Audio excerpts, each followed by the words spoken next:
ദൈവനാമത്തിന് മഹത്വം ഉണ്ടാകട്ടെ. എല്ലാ സഹോദരിമാർക്കും യേശുക്രിസ്തുവിൻ്റെ നാമത്തിൽ സ്നേഹവന്ദനങ്ങൾ. നയമാൻ്റെ വീട്ടിലെ പെൺകുട്ടി എന്ന കഥാപാത്രത്തെക്കുറിച്ച് ഈ 9-ാം ദിവസവും ധ്യാനചിന്തകൾ പങ്കുവയ്ക്കുവാൻ സഹായിക്കുന്ന ദൈവത്തിന് നന്ദി പറയുന്നു. നമ്മുടെ ചിന്തയ്ക്ക് ആധാരമായിട്ട് രാജാക്കന്മാരുടെ 2-ാം പുസ്തകം 5-ാം അധ്യായം 2-3 വാക്യങ്ങൾ നമുക്ക് വായിക്കാം. അരാമ്യർ കവർച്ചപ്പടയായി വന്നിരുന്നപ്പോൾ ഇസ്രായേൽ ദേശത്തു നിന്ന് ഒരു ചെറിയ പെൺകുട്ടിയെ പിടിച്ചുകൊണ്ടു പോയിരുന്നു.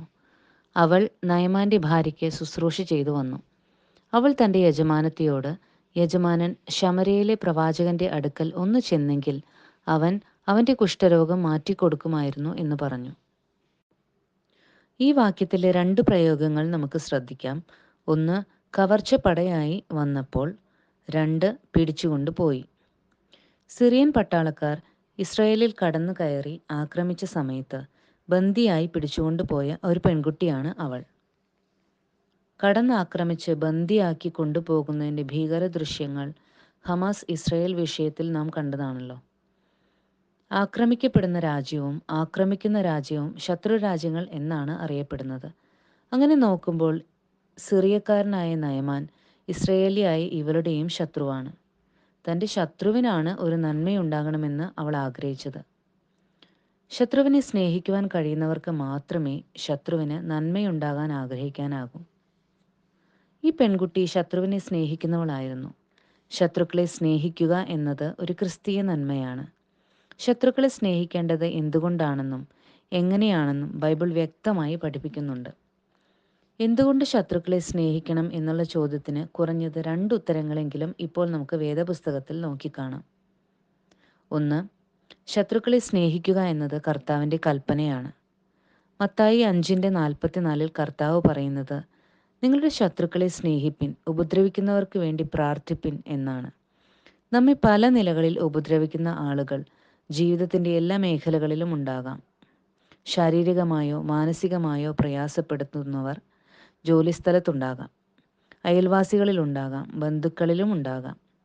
ശത്രുക്കളെ പോലെ പെരുമാറുന്നവർ കുടുംബാംഗങ്ങളിലോ സഭാംഗങ്ങളിലോ വരെയുണ്ടാകാം. ലോകത്തിൻ്റെ വീക്ഷണത്തിൽ ശത്രുതയോടെ കാണേണ്ട ഇത്തരം ആളുകളെ സ്നേഹത്തോടെ കാണണമെന്നാണ് കർത്താവ് കൽപ്പിച്ചത്. കർത്താവിൻ്റെ കൽപ്പനകൾ അനുസരിക്കാൻ പ്രയാസമാണെന്നാണ് ചിലരെങ്കിലും കരുതുന്നത്. എന്നാൽ അങ്ങനെയല്ല. 1 യോഹന്നാൻ 5:3 കർത്താവിൻ്റെ കൽപ്പനകൾ ഭാരമുള്ളവയല്ല എന്ന് വ്യക്തമായി പറഞ്ഞിരിക്കുന്നു. അനുസരിക്കാൻ പ്രയാസമുള്ള കൽപ്പനകൾ കർത്താവ് തന്നതുകൊണ്ടല്ല, അനുസരിക്കാൻ നമുക്ക് മനസ്സില്ലാത്തത് കൊണ്ടാണ് നമുക്ക് അനുസരിക്കാനാകാത്തത്. കർത്താവിനോടുള്ള സ്നേഹമില്ലായ്മയാണ് യഥാർത്ഥത്തിൽ അനുസരണക്കേടിന് കാരണമെന്ന് ഈ വാക്യത്തിൽ തന്നെ പറഞ്ഞിട്ടുണ്ട്. ഉപദ്രവങ്ങളിലൂടെ നമുക്ക് നഷ്ടമാകുന്ന എന്തിനേക്കാളും അധികമായി കർത്താവിനെ സ്നേഹിക്കുവാൻ കഴിയുമ്പോഴാണ് ഉപദ്രവിക്കുന്നവരെ സ്നേഹിക്കുക എന്ന കൽപ്പന അനുസരിക്കാൻ നമുക്ക് കഴിയുന്നത്. നമ്മുടെ ആരോഗ്യം, സമയം, സമ്പത്ത്, മാനം, ബന്ധങ്ങൾ, സൗകര്യങ്ങൾ ഇവയൊക്കെയായിരിക്കും ഉപദ്രവങ്ങളിലൂടെ നഷ്ടമാകുന്നത്. ഇവയേക്കാൾ ഉപരിയായി കർത്താവിനെ സ്നേഹിക്കാൻ കഴിഞ്ഞാൽ തീർച്ചയായും നമുക്ക് കൽപ്പനയനുസരിച്ച് ശത്രുക്കളെ സ്നേഹിപ്പാൻ കഴിയും. എന്തുകൊണ്ട് ശത്രുക്കളെ സ്നേഹിക്കണമെന്നുള്ളതിൻ്റെ 2ാമത്തെ ഉത്തരം, നമുക്കേ അത് സാധിക്കൂ എന്നതാണ്. മത്തായിയുടെ സുവിശേഷം 5-ാം അധ്യായം 44 മുതൽ 48 വരെയുള്ള വാക്യങ്ങളിൽ ശത്രുക്കളെ സ്നേഹിക്കുന്നതിലൂടെ നമുക്ക് സ്വർഗസ്ഥനായ പിതാവിനെ പോലെയാകാം എന്ന് കാണുന്നുണ്ട്. നീതിമാന്മാരെയും ദുഷ്ടന്മാരെയും ദൈവം സ്നേഹിക്കുന്നു. സ്നേഹിക്കുന്നവരെ മാത്രം തിരിച്ചു സ്നേഹിക്കുന്നതിൽ ഒരു വിശേഷതയുമില്ല. അതുകൊണ്ട് ശത്രുക്കളെയും സ്നേഹിച്ച് പിതാവായ ദൈവത്തെ പോലെ സൽഗുണസമ്പൂർണരാകുവാൻ ദൈവമക്കൾ ശ്രമിക്കണമെന്ന് കർത്താവ് പഠിപ്പിച്ചു. ദൈവത്തിൻ്റെ ഈ സ്നേഹം, അതായത് ശത്രുക്കളെയും സ്നേഹിക്കുന്ന സ്നേഹം, ഇത് ലോകത്തിന് മനസ്സിലാകാത്തതാണ്. ഈ സ്നേഹം ബൈബിളിൽ മാത്രം കാണുന്നതും ദൈവമക്കൾക്ക് മാത്രം അറിയാവുന്നതുമാണ്. 1 യോഹന്നാൻ 3:16, 4:9, 10 എന്നീ വാക്യങ്ങളിൽ ദൈവമക്കൾക്കാണ് ദൈവസ്നേഹം അറിയുവാൻ കഴിഞ്ഞതെന്ന് നാം കാണുന്നു. റോമാലേഖനം 5-ാം അധ്യായം 5-ാം വാക്യത്തിൽ ഈ ദൈവസ്നേഹം നമ്മുടെ ഹൃദയത്തിലേക്ക് പകർന്നിരിക്കുകയാണെന്ന് പറഞ്ഞിട്ടുണ്ട്. ദൈവത്തോട് ശത്രുക്കളായിരുന്നപ്പോഴാണ് ദൈവം നമ്മെ സ്നേഹിച്ചത്. ദൈവസ്നേഹം പകർന്നിരിക്കുന്നത് വിശ്വാസികളായ നമ്മിലാണ്. ദൈവമക്കളായ നമ്മളാണ് യഥാർത്ഥ സ്നേഹം അറിഞ്ഞ് അനുഭവിക്കുന്നവർ. പിതാവിൻ്റെ സ്വഭാവം അറിയുന്നതും അനുകരിക്കുന്നതും മക്കളെപ്പോലെ മറ്റാർക്കും ചെയ്യുവാനാവില്ല. നമ്മെയാണ് കർത്താവ് അതിന് പ്രാപ്തരാക്കിയത്. നമുക്ക് മാത്രം സാധിക്കുന്നതും ചുറ്റും നിൽക്കുന്നവർക്ക് കഴിയാത്തതുമായ ഒരു കാര്യം മനസ്സിൽ വിചാരിക്കുക. അങ്ങനെ ഒരു കാര്യമാണ് നാം ചെയ്യുന്നതെങ്കിൽ എത്ര ഉത്സാഹത്തോടും ആത്മാർത്ഥതയോടും കൂടെ ആയിരിക്കും നാം അത് ചെയ്യുന്നത്. ശത്രുക്കളെ സ്നേഹിക്കുക എന്നത് ദൈവസ്നേഹത്തിൻ്റെ മാത്രം പ്രത്യേകതയാണ്.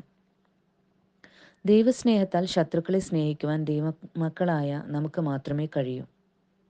ശത്രുക്കളെ സ്നേഹിക്കുക എന്നത് ദൈവകൽപ്പനയാകിയാലും അത് നമുക്ക് മാത്രം സാധിക്കുന്ന കാര്യമാകിയാലും നാം ശത്രുക്കളെ സ്നേഹിക്കണം. ശത്രുക്കളെ സ്നേഹിക്കാൻ കൽപ്പിക്കുകയും അതിന് നമ്മെ പ്രാപ്തരാക്കുകയും മാത്രമല്ല കർത്താവ് ചെയ്തത്, അതെങ്ങനെ വേണമെന്ന് കാണിച്ചു തരിക കൂടി ചെയ്തിട്ടുണ്ട്. യോഹന്നാന്റെ സുവിശേഷം 13-ാം അധ്യായം 34-ാം വാക്യത്തിൽ കർത്താവ് സ്നേഹിക്കാനുള്ള കൽപ്പന നൽകുമ്പോൾ പറയുന്നത് ഇപ്രകാരമാണ്: ഞാൻ നിങ്ങളെ സ്നേഹിച്ചതുപോലെ നിങ്ങളും അന്യോന്യം സ്നേഹിക്കണം. കർത്താവ് തന്നെയാണ് സ്നേഹത്തിന് ഏറ്റവും നല്ല മാതൃക. 1 പത്രോസ് 2:21 മുതൽ 23 വരെയുള്ള വാക്യങ്ങളിൽ കർത്താവ് തന്നെ ഉപദ്രവിച്ചവരോട് പ്രതികരിച്ചതിങ്ങനെയാണെന്ന് വ്യക്തമാക്കിയിട്ടുണ്ട്. കർത്താവിനെ ഉപദ്രവിച്ചവരെയും പരിഹസിച്ചവരെയും കർത്താവ് വെറുത്തില്ല, അവരോട് പ്രതികാരവും ചെയ്തില്ല. എത്രമാത്രം ക്രൂരമായിരുന്നു കർത്താവിനോടുള്ള അവരുടെ സമീപനം! എന്നിട്ടും അവരോട് ക്ഷമിക്കുവാൻ കർത്താവിന് കഴിഞ്ഞത് നമുക്കൊരു നല്ല മാതൃകയാണ്. സ്നേഹത്തിൻ്റെ അധ്യായം എന്നറിയപ്പെടുന്ന 1 കൊരിന്ത്യർ 13-ാം അധ്യായത്തിൽ കർത്താവ് കാണിച്ച മാതൃക പ്രകാരമുള്ള സ്നേഹത്തെക്കുറിച്ച് വിശദീകരിച്ചു പറഞ്ഞിട്ടുണ്ട്. സ്നേഹം ദീർഘമായി ക്ഷമിക്കുകയും ദയ കാണിക്കുകയും ചെയ്യുന്നു. സ്നേഹം ദേഷ്യപ്പെടുന്നില്ല, സ്നേഹം ദോഷം കണക്കിടുന്നില്ല, സ്നേഹമെല്ലാം പൊറുക്കുന്നു, സ്നേഹമെല്ലാം സഹിക്കുന്നു. ഈ പെൺകുട്ടിക്ക് ഇതെല്ലാം സാധിച്ചിരുന്നു. തൻ്റെ മാതാപിതാക്കളും സ്വദേശവും നഷ്ടമാകുവാൻ കാരണക്കാരനായ ഈ മനുഷ്യനെ ശത്രുതയോടെ കണ്ടാലും ഒരു പക്ഷേ ആരും അവളെ കുറ്റപ്പെടുത്തുകയില്ലായിരുന്നു. കവർച്ചപ്പടിയുടെ മേധാവി എന്ന നിലയിൽ ഇസ്രായേലിലുണ്ടായ ആക്രമണത്തിനും ബന്ദിയാക്കലിനും ഉത്തരവാദി നയമാനായിരുന്നു. ഈ കുട്ടിയെ ബന്ദിയാക്കുന്നത് തടയുവാൻ മാതാപിതാക്കൾ ശ്രമിച്ചിട്ടുണ്ടെങ്കിൽ അവരും ഉപദ്രവിക്കപ്പെടുകയോ കൊല്ലപ്പെടുകയോ ചെയ്തിട്ടുണ്ടാകാം. അത് ഈ പെൺകുട്ടി കണ്ടിട്ടുമുണ്ടെങ്കിലോ? അതിന് നേതൃത്വം കൊടുത്ത നയമാനെ ശത്രുതയോടെയല്ലാതെ സ്നേഹത്തോടെ കാണുവാൻ കഴിയുമോ? അവൾക്കതിനും കഴിഞ്ഞു. ഉപദ്രവിക്കുന്നവരെയും സ്നേഹിക്കാൻ കഴിഞ്ഞ ഈ ചെറിയ പെൺകുട്ടി നമുക്കൊരു വെല്ലുവിളിയാണ്. ശത്രുക്കളെ സ്നേഹിക്കണമെന്നുള്ള കർത്താവിൻ്റെ കൽപ്പന അനുസരിക്കാൻ കഴിയുന്നത് നമുക്ക് മാത്രമായതുകൊണ്ട് കർത്താവ് കാണിച്ചു തന്ന മാതൃക പ്രകാരം ഈ പെൺകുട്ടിയെപ്പോലെ നമുക്കും ഉപദ്രവിക്കുന്നവരെ ശത്രുതയോടെ കാണാതെ സ്നേഹത്തോടെ കാണാം. അതിനുള്ള കൃപ കർത്താവ് നമുക്ക് ഏവർക്കും നൽകട്ടെ.